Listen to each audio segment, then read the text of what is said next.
Welcome in, everybody. Brett Allen here. We have a very special episode today. We've got the band back together, Hulu original programming, back in the groove. We're back in the groove. We have Sparkle, Steph, and Brooke. This is sort of a post-mortem of the series. It's concurrently streaming right now. I have to say this show was so much fun to watch, and to be able to talk to all of you at once is a lot of fun. Thank you all for hanging out with us today right before the holidays. It's a pleasure to meet all of you. Thank you so much. Absolutely. Yes, well, we have just been hanging out and laughing before we started recording. I feel like I'm in an actual episode of the show. We'll start with Sparkle up top here. So now let's talk about your experience, and this will all, same question for all of you. So we'll give you a little time to listen and think of a good response here, but let's talk about this. This was a fun show. What interested you in being a part of this, essentially a social experiment? Just, I mean, all these shows are a lot of fun, but to me, this seemed like probably the most real that it could be. How was it for you? What was your experience like? And what made you decide that you wanted to do it? I think for me, I'd undergone so many changes in the last few years that something like this was almost a godsend. You know, it was refreshing. I feel like I've said this a million times, but I lost my dad a couple years ago. And at that same time, I took custody of my little brother. And then also during that time, my son was getting ready to make some changes into empty nest. And then simultaneously during that time, I'm literally closing my business. So it's like a whirlwind of changes. The whirlwind of milestones for me.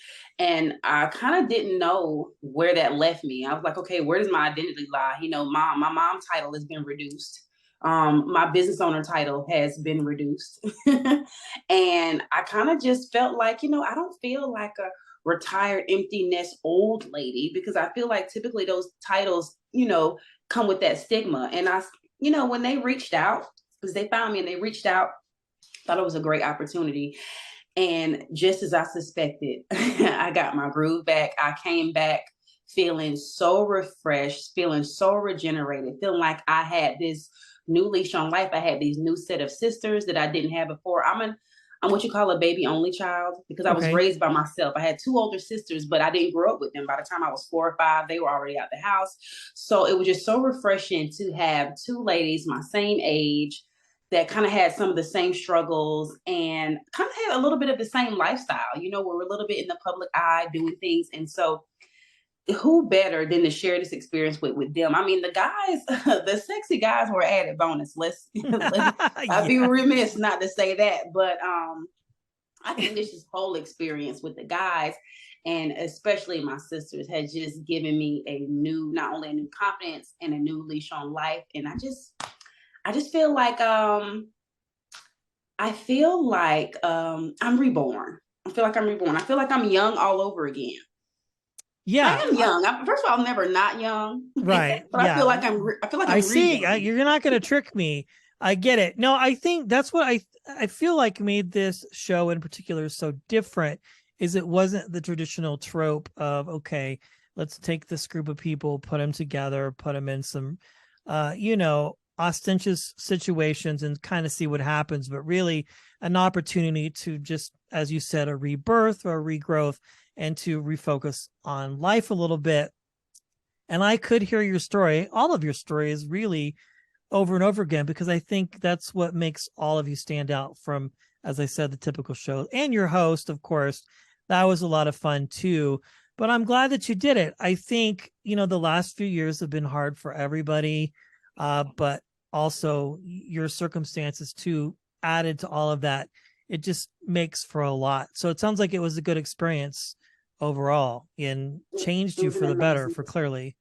Amazing experience. And again, not to just do it with these ladies, but these ladies are a fun bunch. I don't know, this stigma about 40-year-olds, and I feel like these women share the same sentiments that I do. I feel I've never not felt 21, and I can tell they brought that same vibrancy, and they're just as extra, and they're just as fun and funny as me. So definitely. Yeah, well, I get it. I mean, I'm 47, so It all relates quite well. Yes. Yeah. And a single parent too. So I get it. You know, we were talking about my 8-year-old, and it's hard, you know, but we're not here for my therapy session. Let's continue on. Brooke, let's talk to you. Your story, again, like everybody else's, was so much fun to watch and to just see new life breathed into all of you.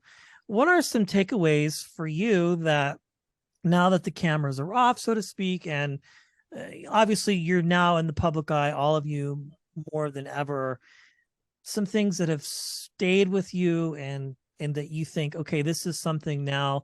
And for anybody watching and listening who might have been in a similar circumstance or similar circumstances, that they could take and go, okay, there is a way to have this life again, and society, or kids, family, or lack of, doesn't clearly define you. Right. Yeah, that's so important. Along with many, like everyone around the world, 2020 chewed me up and spit me out. Yeah. You know, I was in a relationship, I became pregnant, and it was it was really scary because it was unexpected, but I wanted it so badly. And at 5 months pregnant, I lost the baby because of complications, and it just spun me. It just, like, I hit my rock bottom. The grief that I went through was unimaginable. It was something that I never experienced. So coming out of that experience, coming out of that, you know, I wanted to live life again. I wanted to feel what it felt like to, you know, just live life and be excited about something. And but it took me a long time. It took me about a year to kind of, you know, stop, you know, crying myself to sleep every night. And when I was approached with this opportunity at the beginning of this year, January or February, I needed it. Like, I absolutely needed a break. I needed to leave my day-to-day life. I needed to reinvent myself. I needed to get back to the old Brooke. You know, everyone who knows me knows I am the first one on the dance floor. I am vibrant. There's nothing old about me. I will, you know, I'm keeping up with the 25-year-olds, you know, I'm full of life. I am, you know, and I just feel like that's what I want to leave this, you know, leave this planet. Like, I want my legacy to be, that she lived her life to the fullest, no matter what circumstances. And so I'm up for any adventure as well. I went to the Groove Hotel, and I'm like, you know what? Let's do this. I am going to come with my authentic self. I am not going to pretend to be anything. I'm going to bring all of my grief, my trauma, and show the world my vulnerable side, because I knew that the reason for the show was I wanted to inspire. I wanted to let women out there know, who are in their 40s, that just because you know, you're not married yet, or you don't have a family, it doesn't define you. Yeah. Or if you're divorced and you're losing that family unit, it doesn't define you. I wanted to send that message that you can still be vibrant and live your life to the fullest. And, you know, with today's day and age and science, like, women are having babies in their 40s. Yeah. It's still possible. And that's something I still want. And so, you know, my narrative on the show was my true self. I still want a family. I still want to find possibly the love of my life. But if that doesn't happen, I can still have that family, and on my own, maybe. So those are, you know, things, those are my heart's desires. Those are the things I still want in my life. And yeah, you know, that's what I wanted to show the world, is that there's still hope, and never lose it. Yes. Such good. I mean, all of this is just gold, really. And I mean, as we age, and I say we, everybody is, you know, I obviously, as a male, things are perceived in different ways, but there are things that I connect with on all of your stories, you know, having been through a marriage and, you know, co-parenting. And now with the world of online dating, the gap just narrows and narrows and narrows, and it's hard. Again, I digress, but I get it. Steph, again, your story, so much fun to watch. All of you. For you, I mean, your circumstances are similar yet different. For you, what were some of the moments that are connected with you that you learned from the beginning and end? So how is Steph different from when we saw her in episode 1 to the final episode? What are some changes that you've made or new perspectives that you've had? That's a great question. I feel like when I first got there, I was in such a sensitive, really vulnerable space, right? Yeah. Like I was really unsure about so many things that I was dealing with, just, processing, what I had just went through, a few months prior. I feel like the Steph that you saw, episode 6, 7, 8, at the latter part of the show was a lot stronger, was a lot more secure in herself and, her new body.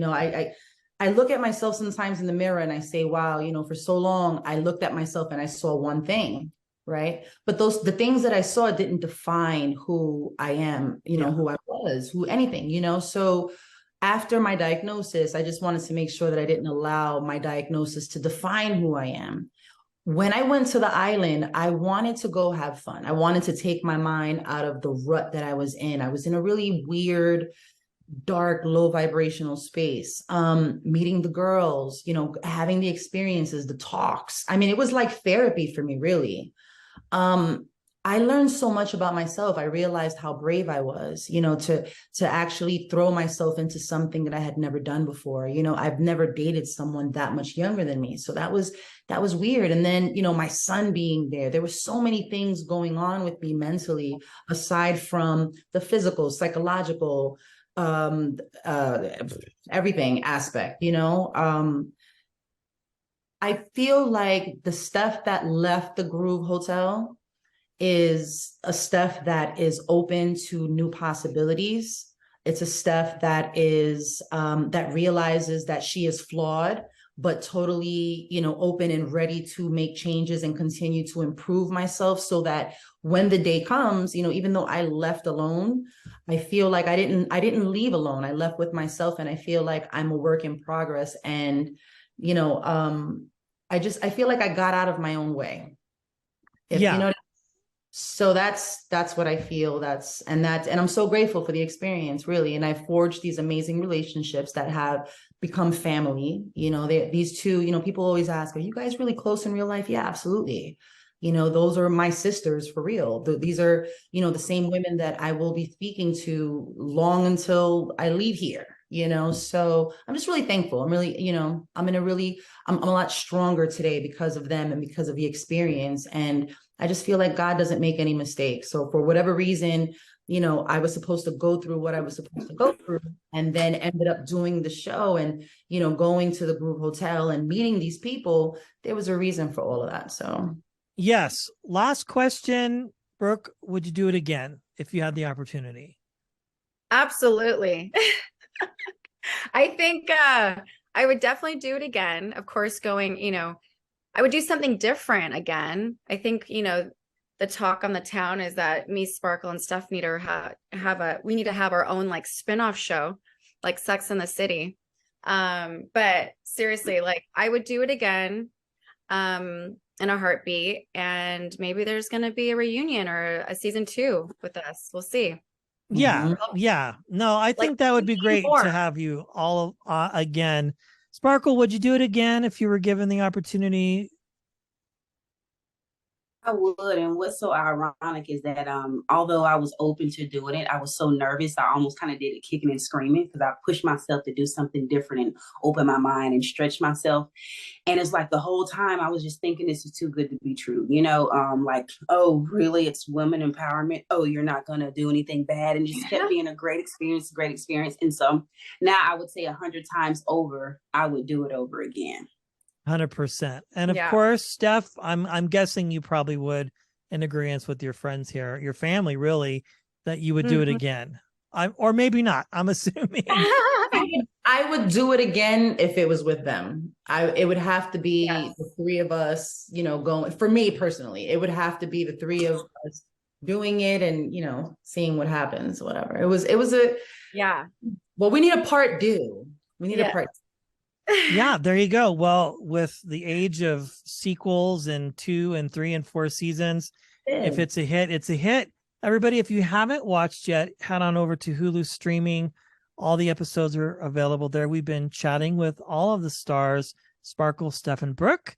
Thank you all for your time. I wish you all happy holidays. Hopefully you've got all the things done that you need to do and you can take a break and enjoy yourself. Thank you all. It's been a pleasure meeting Thank all of you you for so sure.